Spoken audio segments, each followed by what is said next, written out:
नमस्कार, मी आरती आणि आपण पाहता आवाज इंडिया मराठी. चला तर मग एक नजर टाकूया आता सध्याच्या घडीच्या महत्त्वाच्या घडामोडींवर. दादांनी जर कारने प्रवास केला असता तर 27 जानेवारीचा कार्यक्रम सुरळीत पार पडला असता आणि दुर्दैवी घटना टळली असती, असं रोहित पवार म्हणाले. 27 तारखेला बैठकीला उशीर झाला. प्रफुल्ल पटेल यांचा फोन आला आणि फाईलवर नेत्यांच्या इच्छेनुसार स्वाक्षरी झाली.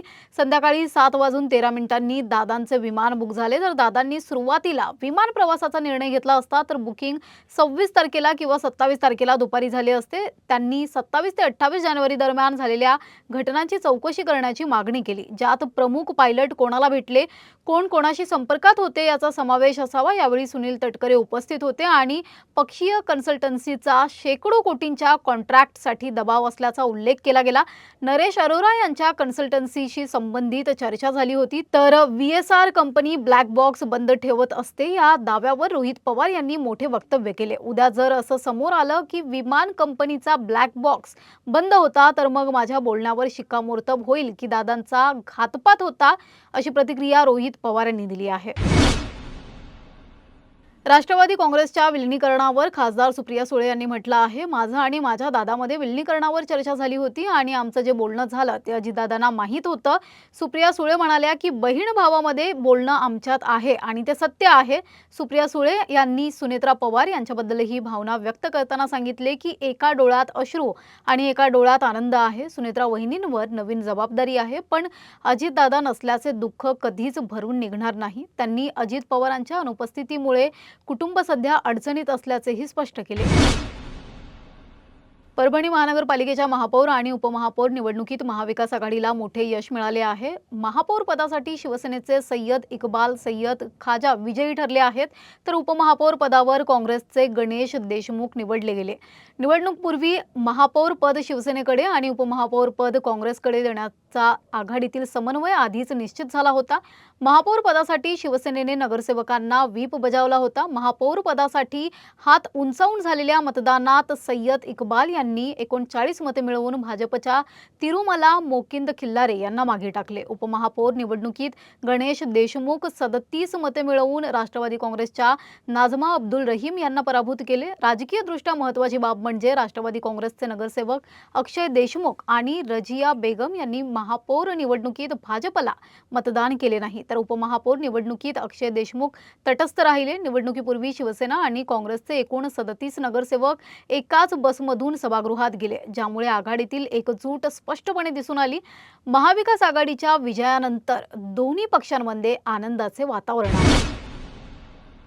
नाशिक शहरातील शरणपूर रोडवरील फिजिक्सवाला कोचिंग क्लासमध्ये महाराष्ट्र नवनिर्माण सेनेच्या पदाधिकाऱ्यांवर मारहाण आणि धमकी देण्याच्या प्रकरणी गुन्हा दाखल झाला आहे. मनसेच्या आरोपानुसार एका शिक्षकाने विद्यार्थ्यांना मराठीत शिकवणार नाही, हिंदीतच शिका असे सांगितले आणि मराठी भाषेला गावठी म्हणून हिणवल्याचा आरोप केला. यावर प्रतिक्रिया देताना मनसेचे शहराध्यक्ष, उपजिल्हाध्यक्ष, विभाग अध्यक्ष आणि इतर कार्यकर्ते थेट क्लासमध्ये दाखल झाले. व्यवस्थापनाला शिक्षकांची यादी देण्याची मागणी केली, धमक्या दिल्या आणि एका कर्मचाऱ्याला मारहाण केली असा आरोप क्लासच्या मॅनेजरकडून सरकारवाडा पोलीस ठाण्यात तक्रारीत नमूद आहे.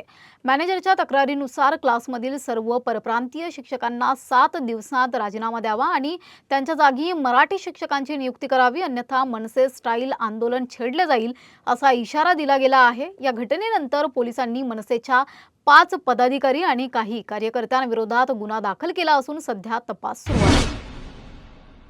मुंबई उच्च न्यायालयाने रस्त्यांवरील अतिक्रमणाच्या प्रश्नावरून बृहन्मुंबई महानगरपालिकेला कठोर शब्दात फटकारले आहे. पवई येथील एका शाळेने दाखल केलेल्या याचिकेवर सुनावणी करताना न्यायमूर्ती रवींद्र घुगे आणि न्यायमूर्ती अभय मंत्री यांच्या खंडपीठाने हिरानंदानी परिसरातील सुमारे 90 फूट रुंदीच्या रस्त्यावर मोठ्या प्रमाणावर झालेल्या अतिक्रमणाबाबत तीव्र नाराजी व्यक्त केली.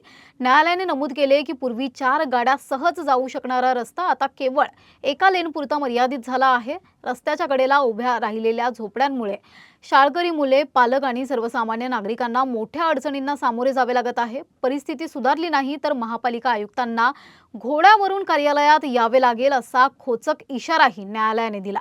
याचिकाकर्त्यांच्या वतीने वरिष्ठ वकील नौशाद इंजिनियर यांनी न्यायालयात मांडले की अतिक्रमणाबाबत अनेक तक्रारी आणि बैठका होऊनही बीएमसीकडून ठोस कारवाई करण्यात आलेली नाही.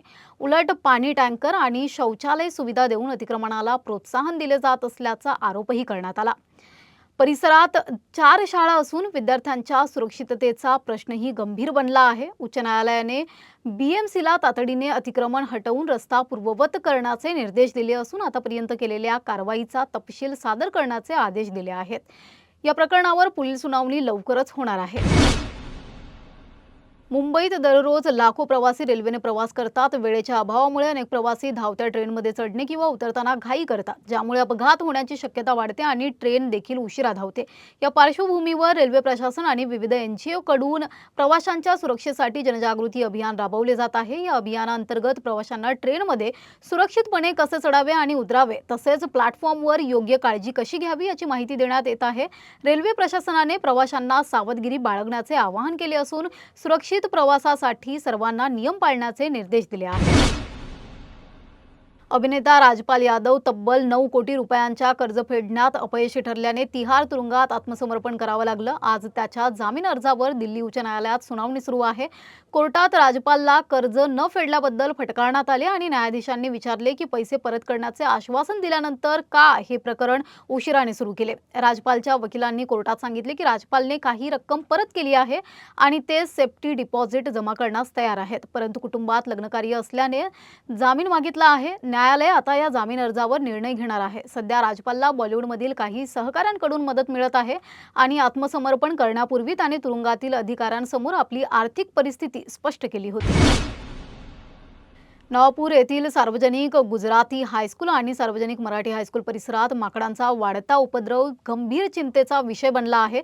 दिनांक 11 फेब्रुवारी 2026 रोजी माकडांच्या हल्ल्यात शिक्षक CS पाटील, विजय कदम, जुनेद खान आणि विद्यार्थी ऋतुबीज कोकणी, यहुशवा गावित, दुर्गेश मराठे, क्रिटीन गावित आणि दिव्या भोई यांना चावा लागल्याची धक्कादायक घटना घडली। गेल्या 4 महिन्यांपासून शाळा परिसरात माकडांचा मोठ्या प्रमाणावर उपद्रव सुरू असून ते विद्यार्थ्यांची दप्तरं, जेवणाचे डबे आणि शालेय साहित्य नष्ट करत आहेत।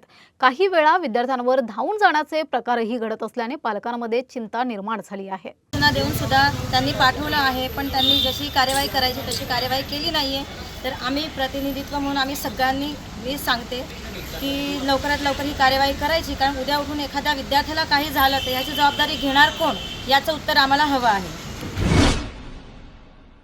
मुंबई महानगरपालिकेनं 2025 मध्ये कमी आणि अत्यंत कमी उत्पन्न गटासाठी 426 फ्लॅट्स लॉटरीद्वारे देण्यासाठी काढल्या होत्या। मात्र 373 जाहीर विजेत्यांपैकी 96 विजेते फ्लॅट्स घेण्यास नकार दिला। मुख्य कारण म्हणजे फ्लॅट्सच्या उच्च किमती, विशेषतः भांडूप आणि भायखळा परिसरातील फ्लॅट्स जास्त महाग असल्याचे समोर आले आहे।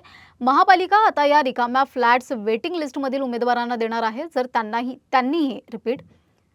जर त्यांनीही नकार दिला तर फ्लॅट्सची संख्या अधिक वाढू शकते। भायखळा येथील 300 चौरस फूट फ्लॅट्सची किंमत 1 कोटीपेक्षा जास्त असून गोरेगाव पश्चिम येथील 282 चौरस फूट घरांची किंमत 59.15 दशलक्ष रुपये आहे। मुंबईतील नरिमन पॉइंटमध्ये सध्या हवामान अनुकूल असल्यामुळे विदेशी पर्यटक मोठ्या प्रमाणात दाखल होत आहेत। भारताला सोने की चिडिया म्हणून ओळखले जाते आणि मुंबई ही देशाची आर्थिक राजधानी असल्यामुळे पर्यटकांसाठी आकर्षण ठिकाण ठरते। जानेवारी-फेब्रुवारी महिन्यात विशेषतः पर्यटकांची गर्दी वाढते। आमचे प्रतिनिधी किरण जाधव यांनी याचा आढावा घेतला आहे, पाहूयात। सध्या मी आहे CST स्टेशनमध्ये। आपण इथे पाहू शकता की आज जे विदेशी लोक आहेत त्यांची खूप इथे गर्दी दिसून आहेत। फॉरेनर्स लोकांनाही मुंबई असो किंवा भारत असो हा खूप आवडता देश आहे आणि मोठ्या प्रमाणात फॉरेनर्स इथे येतात। माझ्याबरोबर त्यांचे हॉस्ट आहेत, त्यांच्याही जाणून घ्या। काय सांगाल, आज विदेशी पर्यटक खूप मुंबईत येतात, महाराष्ट्रामध्ये येतात, काय सांगाल त्याबद्दल? आज इथे क्रूज आला आहे, सो म्हणून मुंबईला खूप फॉरेनर्स इथे आले बघायला मुंबईचं ब्युटिफुल कसं कसं आहे। आणि हा सीझन आहे usually, so many people do visit over here. तुम्ही त्यांना कुठल्या कुठल्या ठिकाणी फिरवता, काय काय मुंबईचं वैशिष्ट्य सांगता? सो आता मुंबईचा काय जे फेमस बिल्डिंग्स आहेत त्याच्याबद्दल मी त्यांना इन्फॉर्मेशन देते। मुंबईचं आपलं हिस्ट्री काय आहे ते त्यांना बोलते आणि त्यांना सर्व दाखवतं इकडचं हिस्ट्री आणि इकडचं काय काय स्पेशल लोकेशन्स आहेत आणि तेच बघते। आपण इथे पाहू शकतो की मोठ्या प्रमाणात जे फॉरेनर्स आहेत, पर्यटक इथे दिसून येतात। कॅमेरामॅन दत्ता प्रसाद, किरण जाधव, आवाज इंडिया। सध्या या बातमीपत्रात एवढंच। पुढील घडामोडींसाठी बघत रहा आवाज इंडिया मराठी।